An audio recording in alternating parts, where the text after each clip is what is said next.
Assalamualaikum warahmatullahi wabarakatuh. Waalaikumsalam warahmatullahi wabarakatuh. Tapi pun, Um. selamat pagi teman-teman.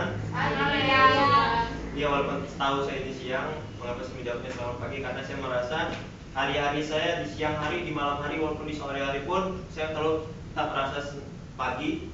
Karena saya memiliki semangat pagi, karena pagi adalah awal kehidupan yang baik bagi saya. Oke, tangan dulu teman-teman.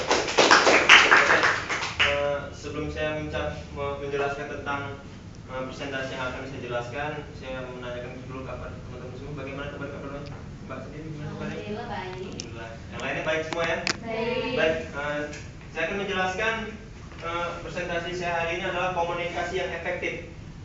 Oke, komunikasi yang efektif. Komunikasi efektif menurut teman-teman itu sekalian apa sih? Yang boleh membantu saya untuk memberikan tambahan tentang pengertian komunikasi efektif dari masnya? Komunikasi efektif itu adalah apa ya, berbicara dengan lawan jenis yang efektif. Bukan.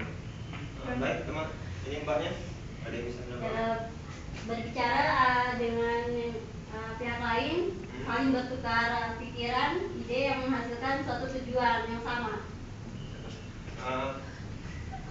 Definisi komunikasi efektif. Terima kasih atas masnya dan mbaknya yang telah membantu saya dalam mendefinisikan tentang komunikasi efektif. Ini adalah pengertian dari komunikasi efektif. Komunikasi yang efektif adalah saling bertukar informasi, ide, kepercayaan, perasaan, dan sikap antara dua orang atau kelompok yang hasilnya sesuai dengan harapan. Jadi poin yang utama dalam komunikasi adalah menyampaikan informasi, ide, kepercayaan, perasaan, dan sikap. Itulah intinya dari komunikasi. Saya harap teman-teman juga bisa memahami tentang apa yang saya sampaikan. Oke, selanjutnya tujuan komunikasi yang efektif. Komunikasi yang efektif ini memiliki tujuan. Di antaranya tujuannya adalah memberi kemudahan dalam memahami pesan yang diberikan. Jadi komunikasi yang efektif ini adalah kalimat yang tidak perlu menggunakan kalimat-kalimat baku atau kalimat-kalimat yang panjang agar kita dianggap kalimat sini tepat nih untuk saya letakkan di sini nih. Kalimat sini bagus nih untuk ditaruh di keadaan sini. Bukan. Sebenarnya komunikasi efektif itu adalah kalimat yang jelas, padat, dan tepat. Itulah menurut saya. Karena tidak perlu untuk perpanjang-panjang kalimat. Yang penting dia jelas dengan maksud dan tujuan kita yang kita maksud. Maka lawan pembicara kita pun akan bisa mengerti apa yang kita maksud tersebut. Oke, selanjutnya adalah bentuk komunikasi efektif. Bentuk komunikasi efektif ini memiliki dua bentuk. Yang pertama adalah komunikasi verbal efektif dan komunikasi non verbal. Oke, sedikit lagi untuk bantuan kepada saya untuk memberikan pengetahuan bagi kita semua tentang komunikasi verbal non efektif. Menurut teman-teman itu sendiri apa sih bedanya verbal efektif dan non verbal? Itu mohon dibantu dari teman-teman semua. Mbaknya bisa dibantu Pak tentang verbal efektif dan non verbal itu seperti apa membedakannya? Terkadang kita membingungkan membedakannya seperti apa komunikasi verbal efektif dan non verbal itu seperti apa? Mohon dibantu Pak. Oke, teman-teman ada yang bisa membantu? Verbal itu ini maksudnya secara langsung. Kalau verbal itu body language gitu. Body language. Mungkin. Oke, kita simak bersama-sama tentang penjelasan yang verbal ya. Komunikasi verbal.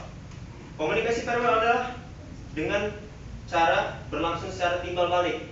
Jadi kita berkomunikasi itu ada lawan jenisnya, ada lawan bicaranya maksud saya. Berbicara jadi kita menyampaikan dan si audiens pun merespon tentang apa yang kita sampaikan. Itu yang pertama. Dan yang kedua, makna pesan ringkas yang jelas. Pesan itu tidak perlu yang saya jelaskan tadi, tidak perlu menggunakan kalimat yang panjang, melainkan dengan kalimat yang sedikit asal jelas dan padat, itu audiens pun dapat mengerti dengan jelas. Bahasa mudah dipahami, seperti yang saya jelaskan tadi, bahasa itu bahasa yang simpel-simpel saja, tidak perlu bahasa intelektual atau bahasa yang baku-baku. Karena begini, kita semua kita semua ini bisa memahami kalimat itu karena di Indonesia sendiri adalah berbeda-beda bangsa, berbeda-beda bahasa kan, dari macam-macam provinsi itu memiliki bahasa yang berbeda-beda dan pengertian yang berbeda-beda. Maka untuk mencapai komunikasi yang efektif itu lebih baik menggunakan bahasa yang umum saja. Saran saya seperti itu. Cara penyampaian mudah diterima itu bagi saya tadi yang saya jelaskan tadi.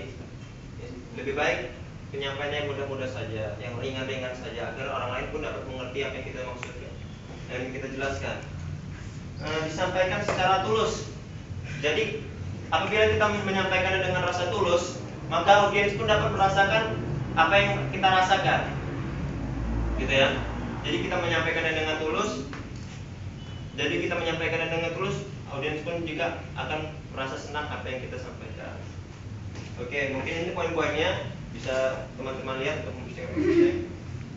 Dan yang ini adalah komunikasi nonverbal. Bedanya tadi dengan yang verbal adalah itu ada lawan jenisnya, ada lawan berbicaranya yang melakukan timbal balik atau respon. Dan yang nonverbal adalah itu dari body language seperti yang dikatakan Mas Andri tadi, itu dari penampilan fisik, sikap tubuh, dan ekspresi wajah sentuhan. Itulah yang dapat menciptakan komunikasi efektif bermula dari dua poin tadi, verbal dan nonverbal. Oke. Ini unsur-unsurnya. Oke.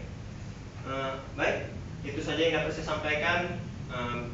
Karena durasi yang sangat singkat kesempatan kita pada siang hari ini, saya berharap kepada teman-teman semua apa yang sudah saya sampaikan tadi dapat bermanfaat bagi kita semua dan kehidupan kita dari sekarang dan akan mendatang. Semoga kita menjadi orang yang lebih bermanfaat bagi kehidupan dunia kita dan akhirat kita, menjadi pribadi yang benar-benar baik di segala hal. Oke, salam dari saya, Dini Dangrom, saya Adi. Wabillahi taufiq wal hidayah. Wassalamualaikum warahmatullahi wabarakatuh. Waalaikumsalam.